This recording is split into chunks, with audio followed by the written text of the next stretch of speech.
Well, good morning. I'm very pleased to be here today. Thank you for having me here. I'm a huge fan of public media. I have great respect for you. As Betsy said, for the past year, I've been working with PBS on a series of workshops that I call Inventing the Future, because I truly think that's a task that we have ahead of us. We have to sit down and design the future that we want to exist in. And normally, I speak with great confidence, but when I was getting ready for this trip, I was a little bit less confident than I normally am. It has nothing to do with the information I'm going to share with you. It has to do with the airline I flew on the way out here.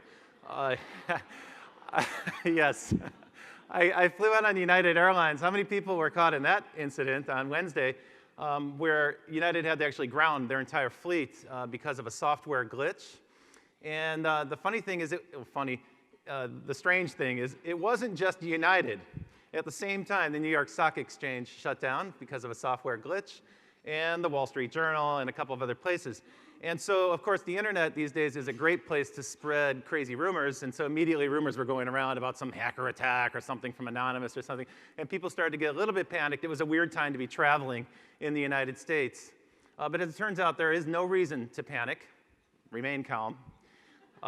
What happened is there were some software glitches. Software upgrades had been done. They weren't working exactly right, so they took the system down to prevent any kind of mishap from occurring. So in fact, this was preventative. It wasn't some sort of attack or something. But these days, everyone's on hair trigger. And it kind of confirmed, I think, in some people's minds, the sense that we've all had that this digital technology isn't really yet ready for prime time. And it also kind of reminded us that we rely on these automated systems every single day in many, many businesses. And they're usually invisible, and we don't even notice them until they shut down, and then we're kind of mad about it. We get kind of frustrated. And so some people wish that all this stuff would just go away. And they hope that they could just sit there and say, well, if we don't do anything, maybe it'll all just change, and magically we can just sit still. I'm here to tell you today that you can't sit still. Change is coming. Big change is coming. Change is coming faster than you can imagine. And you've got to take some action. And I mean, every person in this room has to make it their responsibility to be prepared for the digital change that is coming. You might not feel like it's part of your job description, or you might feel like that's somebody else's job in your organization. I'm here to tell you it is your job. Your job is going to change. Your business is going to change. We all have to be ready for this. One of the reasons we take digital technology for granted these days is that it's been around for so long. It's kind of astonishing to me. We've had the internet for 45 years. The personal computer for 40 years. In 1975, two guys named Steve sat down in a garage in Cupertino and invented the Apple computer. And even the World Wide Web is 25 years old now. So this stuff has been around for a while, and we tend to take it for granted. And we also tend to think like, okay, now I've got this cool smartphone in my pocket. That's it, right? We're done. We've got it. Nope. We haven't even begun. We are just in the low foothills of an enormous change, and we can now start to glimpse some of the mountains ahead that we're about to go into, and they are massive peaks, and the vista is awe-inspiring. Let me give you some examples.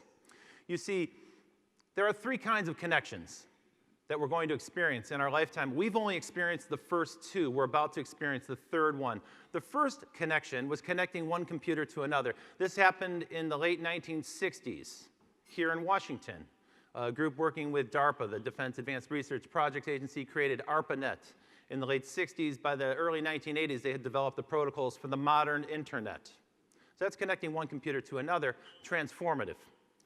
The next step was to connect those computers to mobile phones. So now you could have computing everywhere and computing on demand. And that's really been a big change.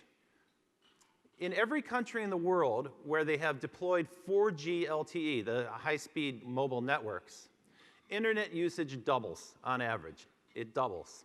It makes perfect sense, right? It's niche time. All of a sudden, you've discovered you've got time for media that you never had before because you're standing in line at the bank, or you're going someplace, you're waiting, and you're in public transport, and you have a minute, so you click to Facebook, you launch a video on YouTube or something like that, and so you fill that time. So internet usage doubles. And an increasing number of people are spending more time on their phones than they spend on their computers when they connect to the internet. In the United States, mobile usage now surpassed desktop computer access to the internet. But also, interestingly, last year, access to mobile phones, access to the internet from mobile phones surpassed even the amount of time we spend watching TV, which is America's favorite habit for entertainment. So we spend more time on our smartphones than we spend on television. And today, surprisingly, 25% of Americans who access the internet only use their smartphones to do it. They don't even connect through computers anymore. The other thing about the mobile phone is it's changed us in interesting ways, and this is a theme that I will return to. I'll come back to this later in this talk. But I want to start with one observation. There's a generation now growing up that has always had access to mobile phones and smartphones and tablets. And for this generation, the letters www don't stand for World Wide Web. They stand for whatever, whenever, and wherever. That's the expectation they're growing up with. When they look at media, they expect to consume it on their terms, on the device of their choosing, at the moment that they choose to watch it. And this renders obsolete any notion of programming and scheduling that we've been working under. The assumptions that we've been operating under in television and radio for the last 40 or 50 years, those have all been discarded as far as this young audience is concerned. If you want to speak to that audience, you've got to speak to them on their own terms, wherever, whenever, whatever. Now, I promised you 3 kinds of connections. Those first 2 were the 2 that we've already experienced, we've lived through. They have been transformative. But this third one changes everything in amazing ways. We're going to now connect computers to everything. Let me give you an example we're all familiar with. We all grew up with one of these things in our living room, right? And when you look at pictures of these old stereo systems from the 1970s and 80s, they look kind of ridiculous now, don't they? Nobody has this stuff anymore. Maybe some collector does, but most of the time you see them gathering dust in a flea market. It's hard to imagine that we filled an entire wall. You know, Dad had this equipment, or your big brother had this kind of equipment. And it was considered cool to have a big stereo like this. If you're a little bit younger, you may have grown up with the boombox. And we did the same thing with the boombox. We supersized it, right? So then they became these bloated out boxes nobody could carry around. That was the boombox era. And every one of these devices had its own unique interface. Every one of these things had a unique combination of buttons and knobs and levers and dials and screens and instructions that you had to master. Remember the blinking 12 on your DVR and on your VCR back in those days? Right, so we didn't always master these interfaces. But all of this changed with the introduction of the smartphone, the modern smartphone in 2007. It changed everything. Because all of a sudden, manufacturers realized that you could take that phone, which had all your music on it, you could plug it into this device, so they built a dock with a speaker. And then they realized they didn't even really need that little glowing LED screen underneath it anymore, so they could remove that part, and you ended up with what we call faceless appliances. Faceless appliances. So these are appliances that don't have any kind of user interface on them at all. You just jack your phone into it, and now you use the phone as the means of controlling it. Your phone is becoming kind of the remote control for all the devices in your house. If you still want a big bloated out stereo, you can do it. They still make those. But then something interesting occurred. The phone itself started to change. Instead of downloading the music and carrying it around in your pocket on your phone, now today we're connecting with our phone over the fast network to servers someplace else, to music that's stored someplace else. And so you can stream music and video and radio, of course, over the internet to your phone and then relay it to other devices. And it's not just the phone. You can do it with your tablet. You can do it with any number of devices. So suddenly that little supercomputer in your pocket or in the palm of your hand is now capable of accessing all the information in the world, all the media in the world, and then you can relay it to devices like these. Now, these speakers don't look anything like the stereos that we grew up with in the 1970s, 1980s, and 1990s. There's been a complete transformation of the form factor. We've been able to separate form from function for the first time by removing the UI, by removing the controls. Now we've removed the dock itself, and with Bluetooth-enabled speakers, we can now make speakers that are astonishing, speakers that look like little robots, speakers that look like an infinity sign, speakers that look like some sort of bath mat or something you'd scrub yourself with in the shower, speakers that look like a coffee maker, speakers that look like toasters, speakers that look like, I don't know, an evil alien or something. And if you want that retro stereo experience, they even make that speaker. You can have it. But now it's an aesthetic choice that you can make to go back to that look. It's not limited to stereos. This is not limited to music. This trend is starting to affect every device in the world. So I have this system at home. This is the Honeywell smart system for your heating and air conditioning system. And what's interesting about this is I don't actually ever need to touch the dials on this touch screen, because I can control the whole thing from my phone. I can control it right now. So if I wanted to turn the air conditioning on in my house in Los Angeles, I could do it right now from the stage here in Washington, D.C., remotely with my phone. Now, that might seem like kind of an odd thing to do, but when I come home, and I land at the airport, if it's super hot, I might like to have the AC cool down the house. By the time I arrive home, it'll be nice and cool. So whatever can be connected will be. And that whatever covers an awful lot of things. Many people view this as the largest opportunity in the world. You've heard of it. It's called the Internet of Things, and it's a trend that's underway right now. It's actually a buzzword that's been buzzing around the consumer electronics industry for about 5 years. The number of searches for that term peaked around 2013 as consumer awareness began to gather. And now we're starting to see these Internet of Things devices appear in our house. And when we talk about the Internet of Things, what we're really talking about is connecting one machine to another. So we're connecting computers to everything you can possibly imagine. So the world that we're going to very soon be living in is one where you're going to have wearable computers in eyeglasses and on your wrist, something that you might print out on your hand or perhaps project onto your wrist, ingestible computers that you can use for imaging, for medical care, implantable computers like these RFID chips that are implanted in the wrists of this person here. And they'll connect to health equipment like this Withing smart scale in your home. And then, of course, we also have ways to add intelligence to dumb devices like this Chromecast, the most popular accessory for television sets. You can plug it into an old-fashioned TV and it turns it into a smart TV. Here we're embedding the phone itself into a device. So here is a Nikon camera that has an Android phone built into it. It's kind of a reverse of your smartphone that has the camera built in. Here you have the phone built into the camera itself, so we're embedding these inside of devices. Sometimes they come as a system. Here's a wearable computer that will guide a drone. So if you're skiing or snowboarding down a hill, the drone can follow you, and it'll take great videos that you can post later on YouTube. In Cleveland, Ohio, how many people have been to Cleveland? Anybody from Cleveland? I grew up there. I'm a huge fan. Great, great, great. If you go there, the next time you're there, definitely go to the art museum. They took the last 5 years, they shut the art museum down. They rebuilt it completely as this amazing new showcase for museum and exhibition technology. And one of the most amazing things they have there is this wall-sized, this gigantic wall. It's the size of the room that we're in. And it's a touch screen. And it's super fun to watch because there's always grade school kids there. They run up to the wall. They immediately understand what this wall is. It's a giant tablet. And they touch the wall, and the physics are perfect. You can slide the entire collection past you. You can touch it. You can zoom in. You can pull things out. It's super fun to watch kids play with this wall. What we're teaching children is that everything will be a computing surface. Every wall in every school is going to have computing built into it. It'll be in the walls around us. You won't have to carry a laptop around with you. Entire warehouses are becoming computers. This is an Amazon warehouse. They're robotic warehouses. You can consider the whole thing kind of like a machine, an automated machine for moving things around, moving products around. Of course, we now have computers in our cars. Most automobiles on the road have more computing power than the Apollo space mission had back when they landed on the moon. But of course, we're now turning them into robot vehicles that can drive themselves. And as they drive around, increasingly, they're going to be talking to the systems around those. Those cars will be communicating with the systems around them. For instance, these are LED streetlights. And LED streetlights are being deployed around the world. In Los Angeles right now, they're installing about 200,000 of these lights.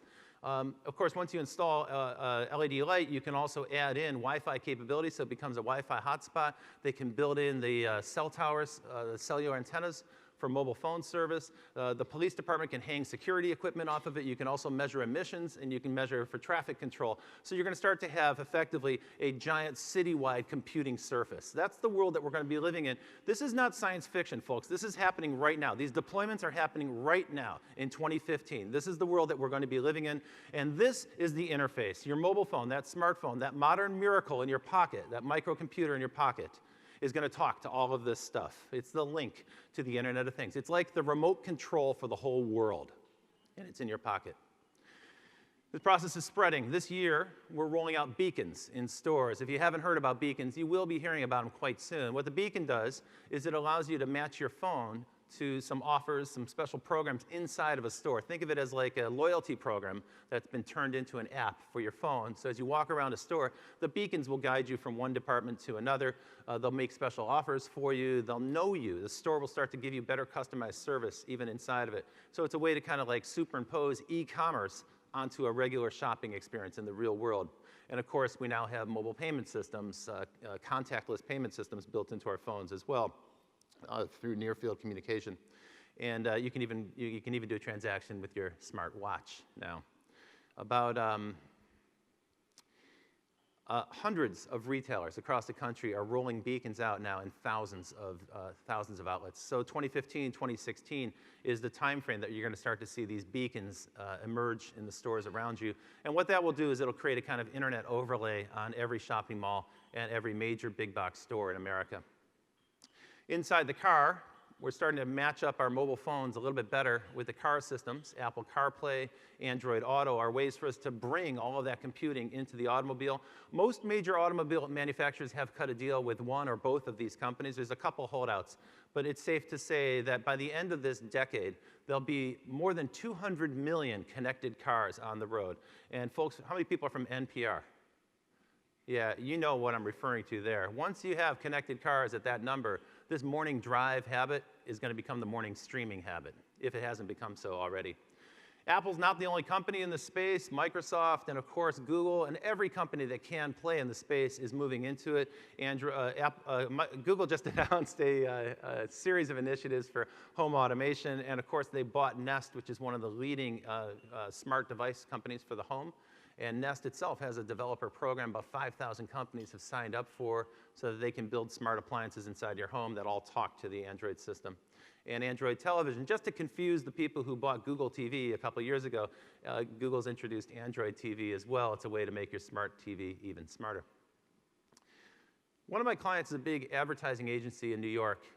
And a few months back, the CEO said to me, "We need to understand the major trends that are going to shape our business for the next 5 years." I said, "No problem, that's easy. I can explain that in a minute. Take everything that's happened in the information business in the past 30 years and now apply it to every other industry. That's what's going to happen in the next 5 years.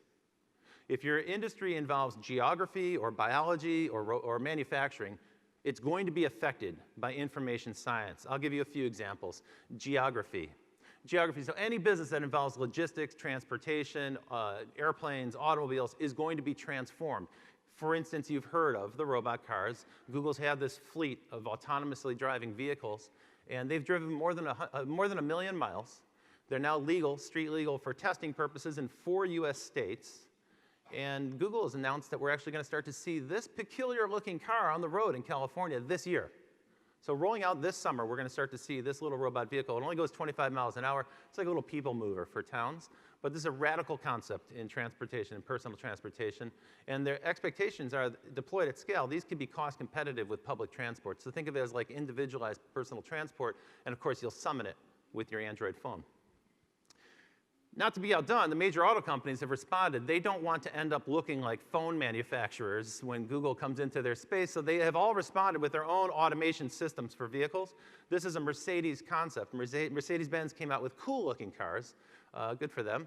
And the interior, if you look at the interior, you can see something that I believe is actually happening.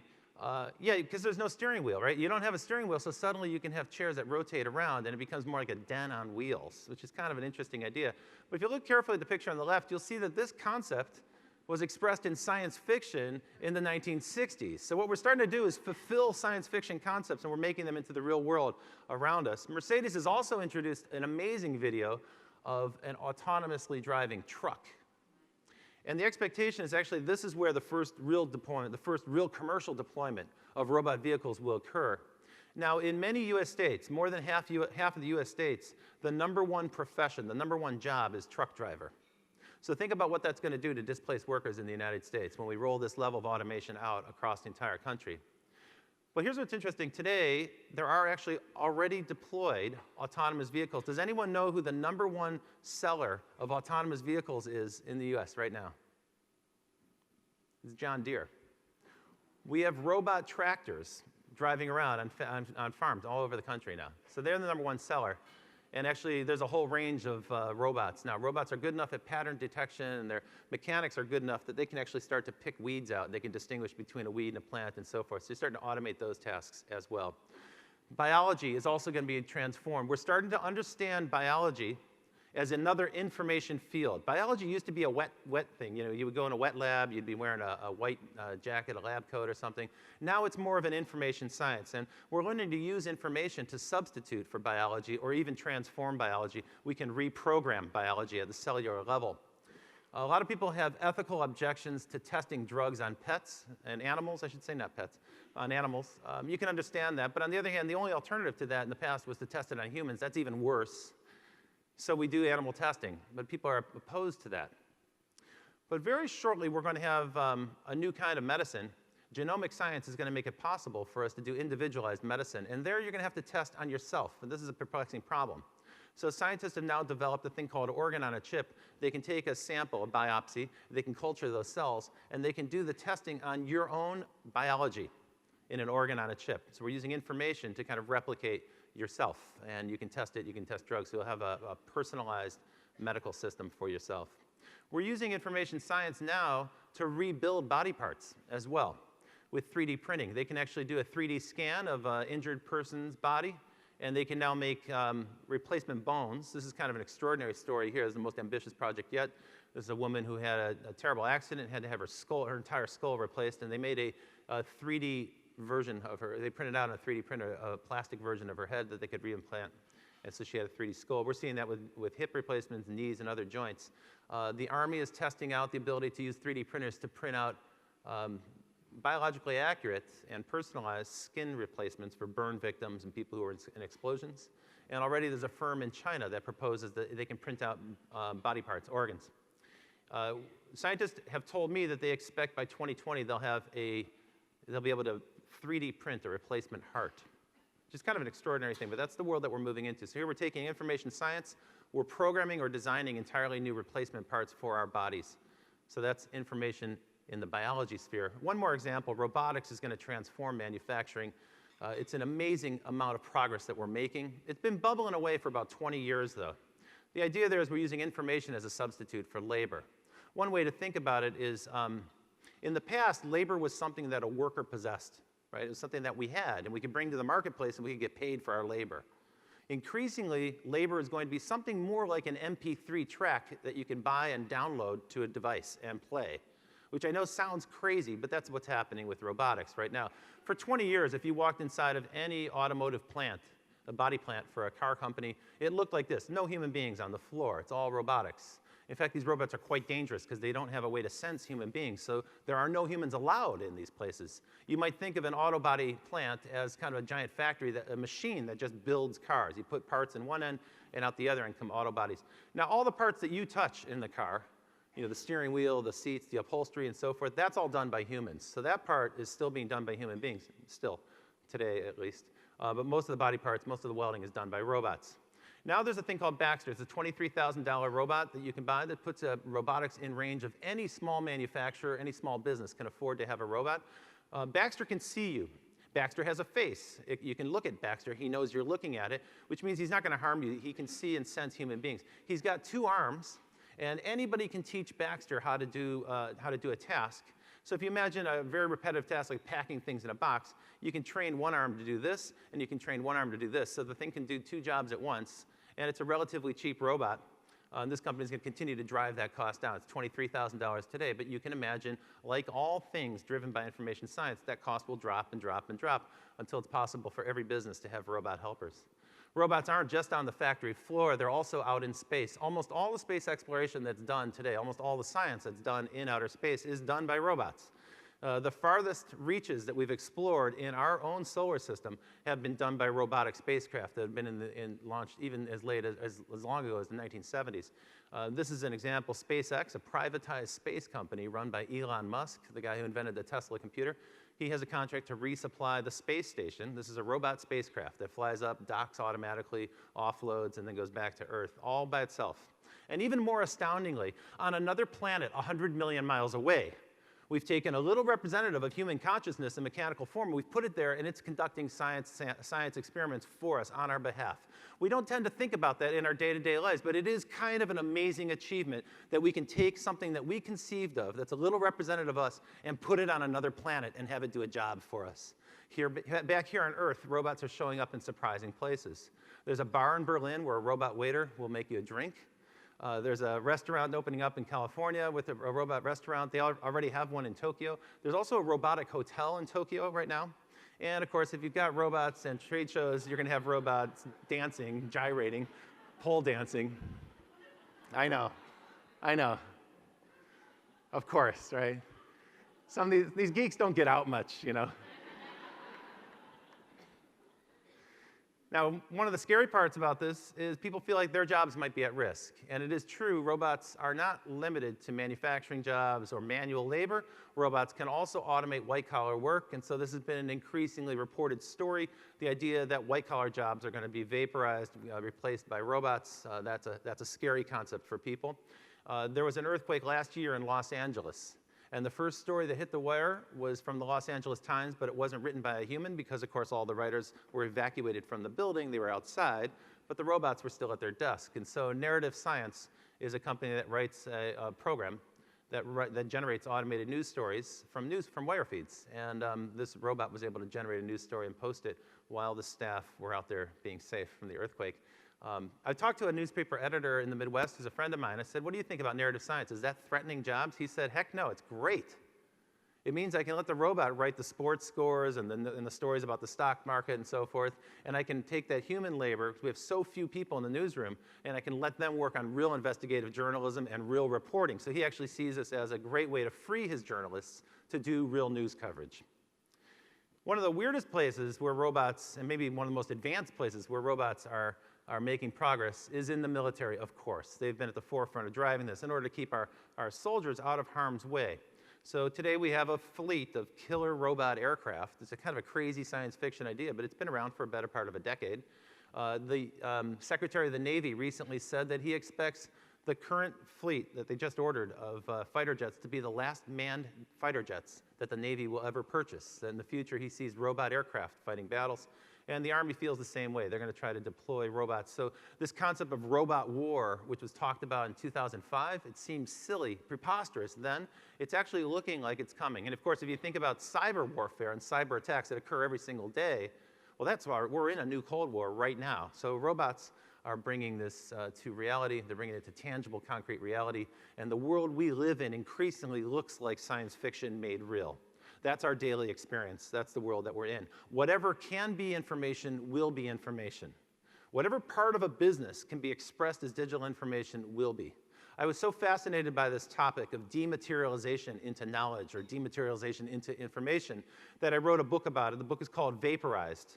Now, vaporized is a funny term. You're probably like, what? Vaporized? What is he referring to there? Well, here's the way I look at it. If you think of a science fiction story, ray gun would be used maybe in a sci-fi movie. You'd see someone shoot a ray gun at an object, and it would disintegrate and be gone in a puff of smoke. Well, today, we're disintegrating and making a bunch of things disappear. We're vaporizing all kinds of things, but you don't need a ray gun to do it. You just need a smartphone. We're turning things, physical things, into invisible information. And this is happening at epic rates. We've vaporized books. Amazon now sells more digital books than hardbound and paperback books combined.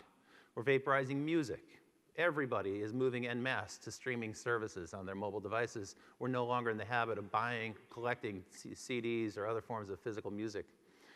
We vaporized the video game business. Mobile games have transformed the economics of the game publishing business. They've transformed the process of releasing games.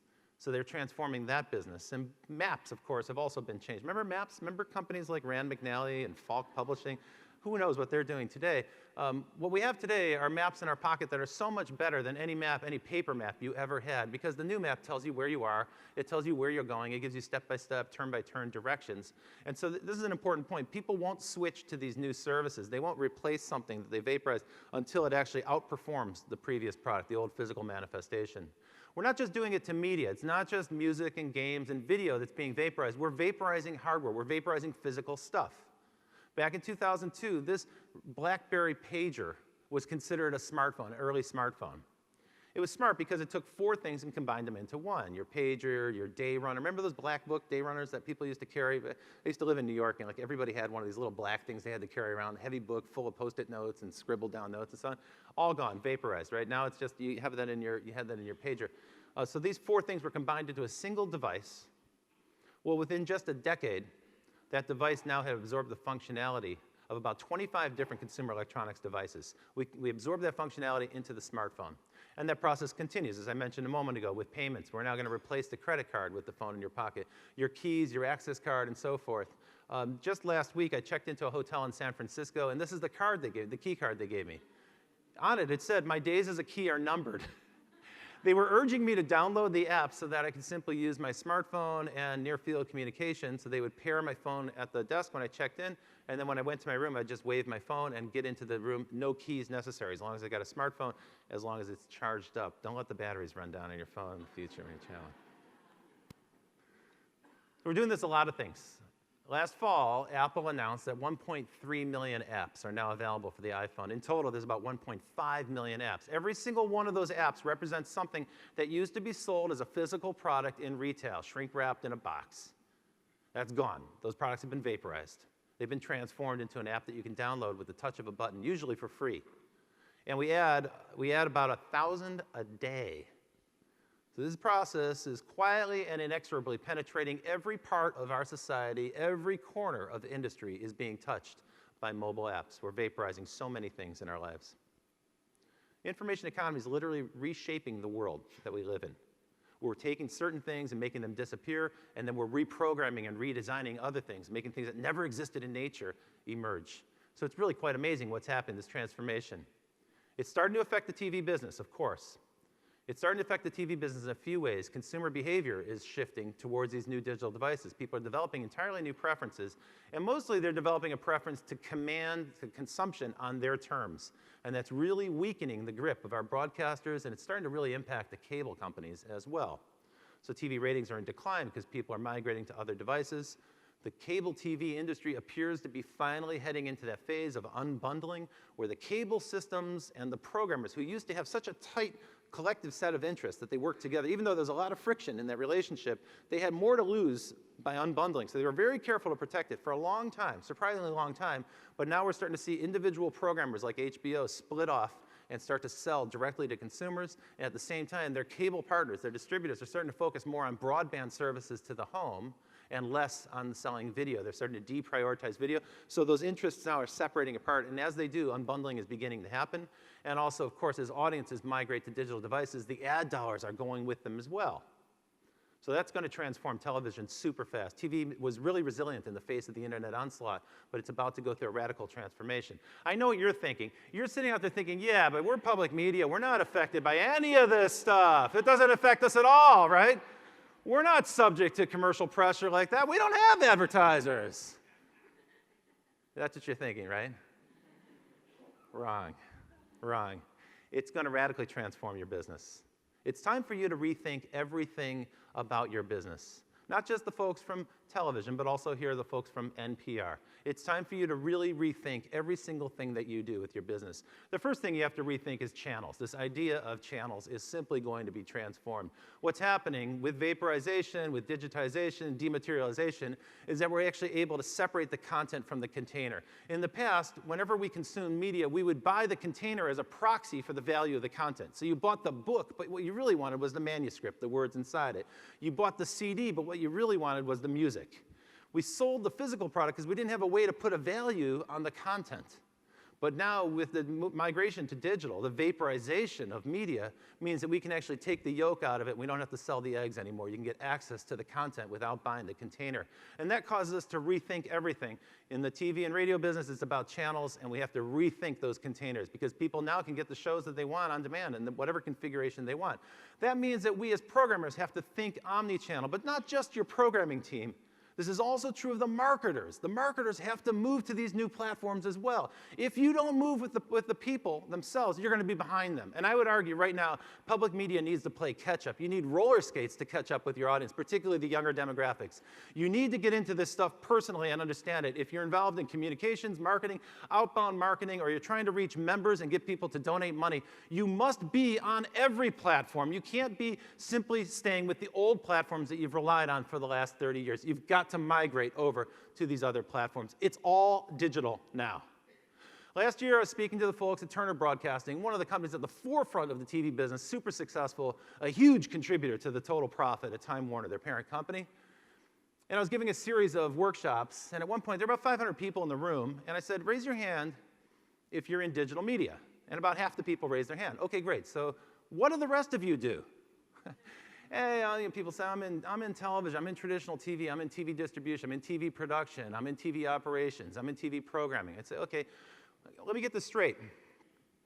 The script is written on a computer, the budget is done on a computer, principal photography is done with a digital camera, post-production is entirely digital, the satellite uplink is digital, the downlink is digital, and the TV set at home is digital. At what point is television not a digital business? The whole industry is digital. What happened is digital media snuck up behind TV and absorbed it all into itself. Television is now a subset of digital media. And you could see the light bulb go off on half the people, over the heads of half the people in the room when I said that.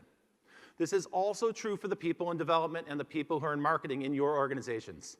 You've got to be digital first now because your customers are, your audience is. You've got to adopt these tools yourselves. You've got to think outside of your silo. Too many of us have become accustomed to a very comfortable habit of sitting back and letting somebody else deal with the digital problem. It's the digital team down the hall, the digital marketing people, the digital communications people. So a problem comes flying in over the transom, as they always do in digital. New problem, new challenge comes in, a new device, some new distribution partnership or something. It lands on somebody's desk and they go, it's not my problem. Chuck it over the fence to the digital guys. Let them solve it. It's all digital now. There's no digital department you can dump this on. You can't take the mobile problem and hand it to the intern down the hall who deals with Pinterest or deals with posting stuff on Instagram. You've got to handle that problem yourself. You've got to become conversant with these tools. You've got to rethink findability. In a world where there's 1.5 million apps available, how do people find your app? How do they find your content? And that means you have to rethink identity. Yesterday, I must have spoken to about 15 different people, and it's like, what do the call letters stand for in your name? And how do people understand what that is? And do you really think anybody under 30 knows what these 4 letters mean? And then there's numbers attached to them when it's radio. So it's like, wait, what are the letters and what are the numbers? And why do I have to remember this stuff? Commercial radio dropped that stuff years ago. Now it's the wave, right? But at least I know what that is as a consumer. You have a branding problem here because at the national level, people have great affinity to NPR. They have great affinity to PBS. And also at the show level, they have great affinity to the shows. Morning Edition, Frontline, people know what those are. But then in the middle, at the station level, you've got this gobbledygook alphabet soup that nobody understands. You've got a branding issue, and you have very little time to address it in the digital arena. But you must. That is a marketing and branding issue that is at the forefront. You have to rethink local. If I can get everything from NPR and PBS on my phone, what's the point of the local station? What's your function? What's your job? This is one of the things we're going to be talking about in the breakout session. I hope you'll make the time to come and join us. It'll be right after this session. You have to rethink local, because I think you have a fantastic opportunity in local. As commercial media pulls back and as commercial broadcasting pulls out of local markets, there's a gap that you can fill in. I had a great conversation with Jarl Mann about NPR's new strategy of opening bureaus as commercial media pulls out and closes down bureaus. I love it. He's doubling down on local, and you should too. You have a tremendous advantage. You see, here's what's happened in the last 20 years. There was the real world. Then we digitized everything, and we created this virtual world. And people lived a bifurcated life. We all did this for like the last 15 or 20 years. You'd be in the real world. You'd be at home talking to your family, and then you'd go sit down by the computer, and now you'd be on the internet, right? And you'd be out in this world of the internet doing email, doing some kind of broadband session. Then you'd turn that off, and you'd come back, hi, I'm back in the real world. Your body was in the room, but your mind was out in the internet. Then we did it with mobile phones. So now we see the same phenomenon with our children, and it's a little bit weird, right? They're riding in the car with you, but their bodies are there. Their minds are out on Instagram, or their minds are on Facebook, or someplace else. So we've had this bifurcated existence. But what mobile does something really quite amazing. Mobile, and particularly location-based services, mean that we can bring all that information from the virtual world and bring it right back into the world. Now, I know that there are many radio stations and many PBS stations across the country that run great local events. And that's one of the reasons your members like you so much. They know that you bring culture to them. They know that you support the arts in their communities, and they love that about you. How many of you are using those events, those live real-world events, to enlist people to get them to join into your digital offerings? How many people are doing that?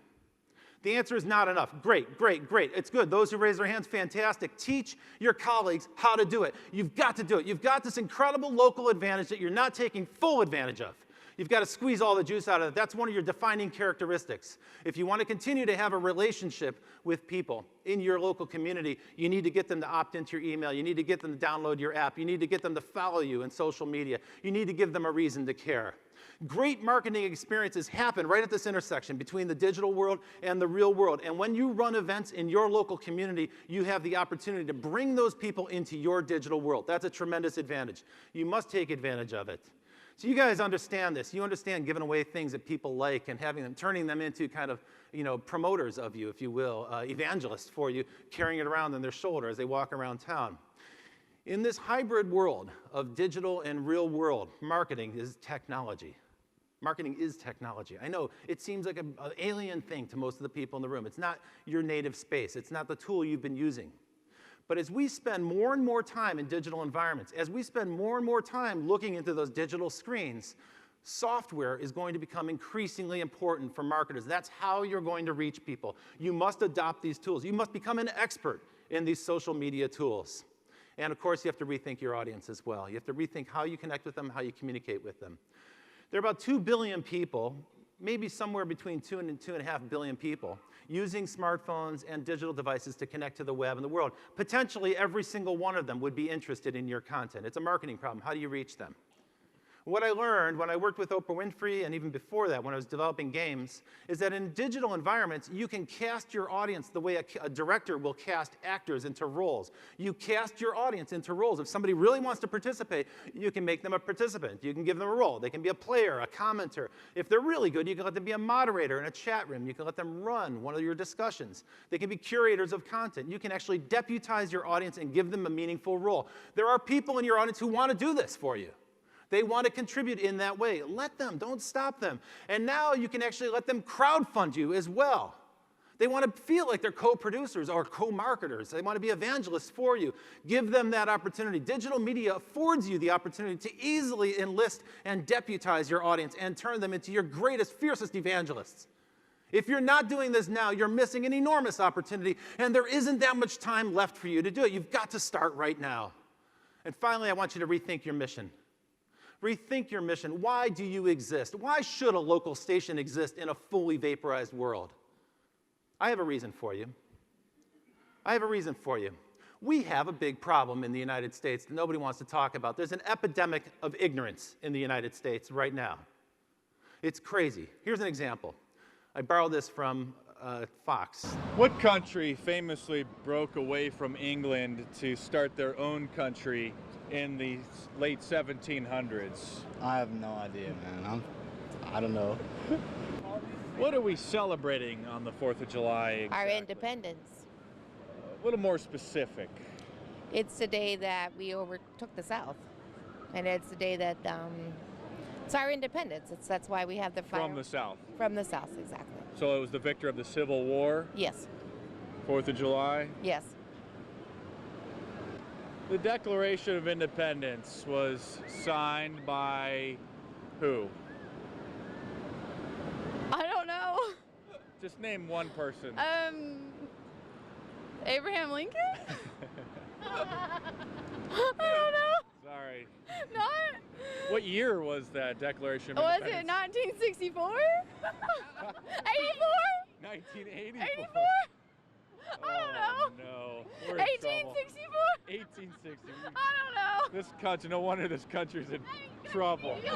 No wonder the country's in trouble. That clip aired on Fox, and of course what's funny about this, in a sad sort of way, is some people argue that watching Fox News will actually make you less informed about the issues. That's not true of NPR, according to this article. I thank them for letting me borrow that clip.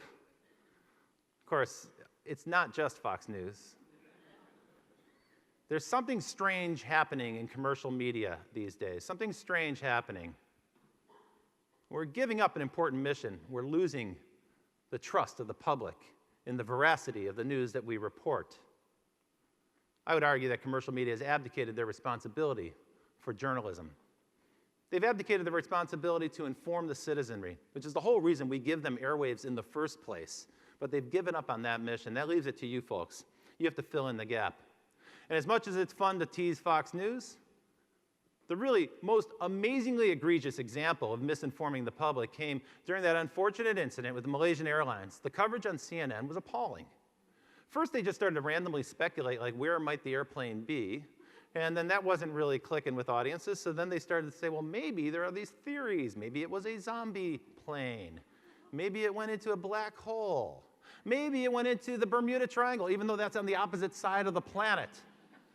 They actually had a panel on to discuss this question. These are like experts of some sort, on the Bermuda Triangle. Here's a poll that they sent out that someone posted on Twitter. They said, seriously, check it out. CNN is asking their audience if perhaps space aliens, time travelers, or beings from another dimension stole the aircraft, as if the audience actually had a legitimate answer to that question. The good news, we found the airplane because tabloid journalists told us where it was. It was on the moon. Okay. Yes.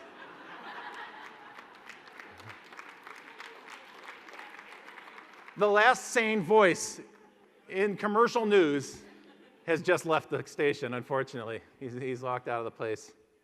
And this is the meme that circulated widely when this was going on the web. This is what your audience thinks about this kind of coverage. Breaking news, something irrelevant to your life just happened, and now I'm going to blow it out of proportion for days to keep you distracted from what's actually happening in the world. And that's a real problem if you're trying to reach millennials, because that's exactly how they look at the information they get from commercial media. They feel like somebody's trying to fool them, to pull the wool over their eyes, to trick them, to deceive them. Now, some people argue, well, this is coming from the right.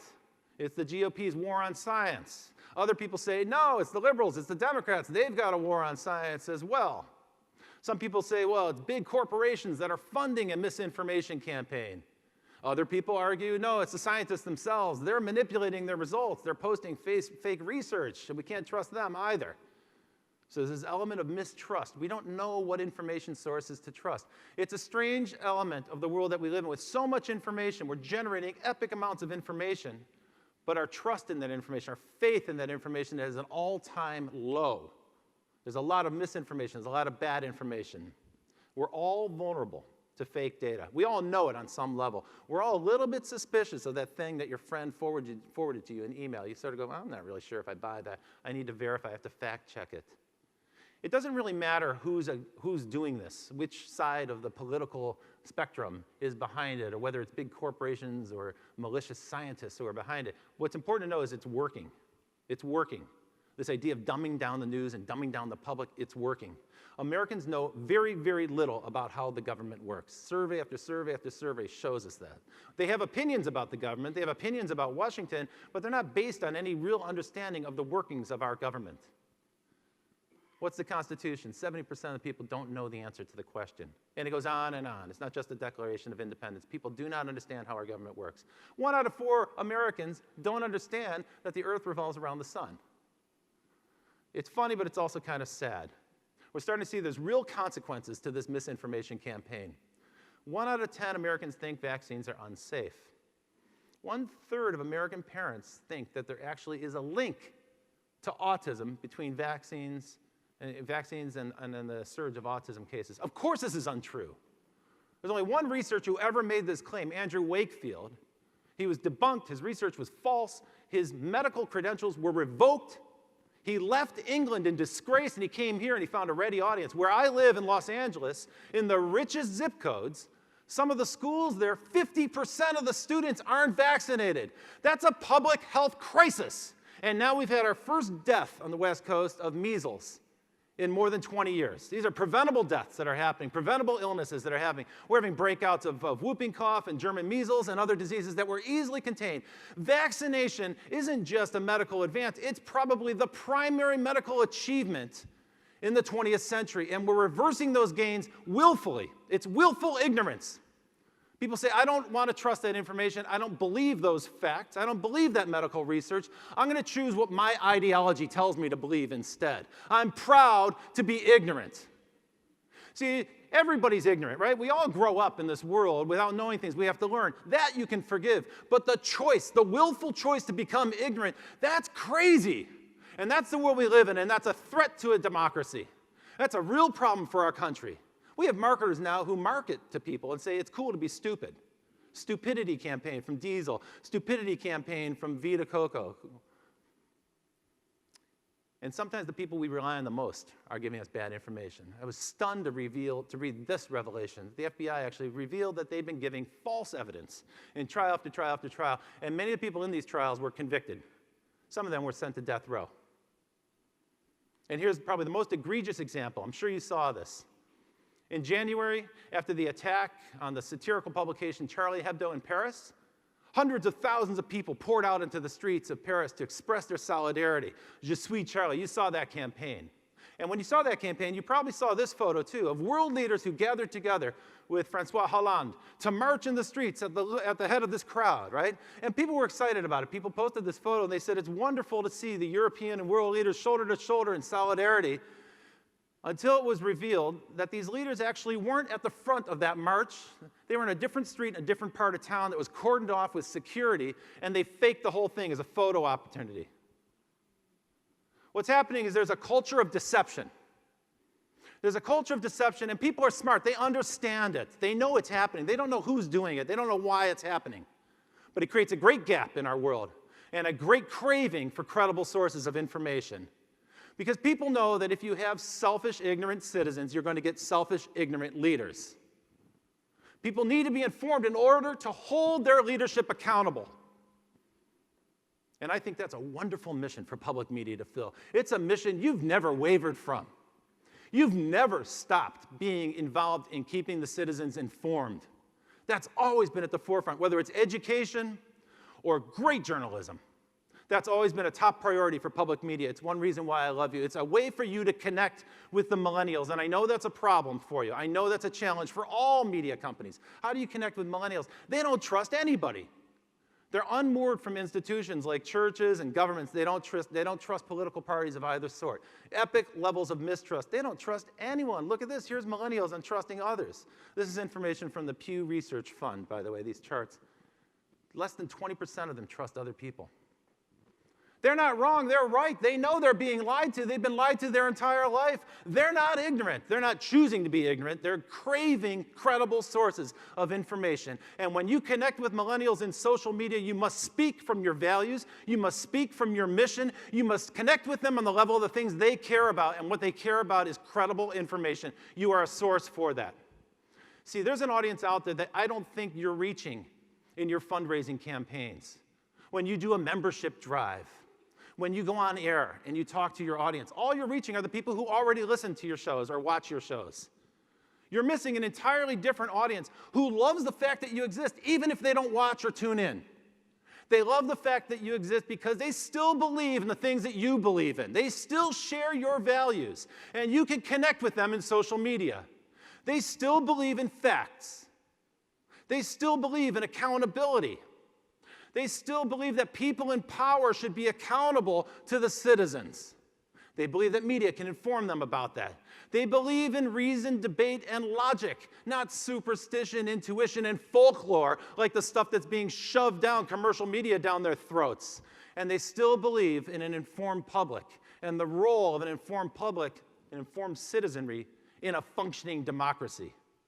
And if you remind them of this mission, then I think you can connect and unlock vast amounts of support from people who aren't even in your pool of donors today, because they still believe in the mission of public media, just as every person in this room does, just as every one of your colleagues does. So now get out there, use this great connective capability that we've got, use these amazing tools that we have to go foster connections with people who believe in your mission, who share that mission. Go teach them, inspire them, educate them, and inform them. Thank you very much for your time and attention today. It's been a great privilege to have the opportunity to speak to American Public Media, to all of the people in this room and the workshops that I've been doing with PBS. Thank you very, very much.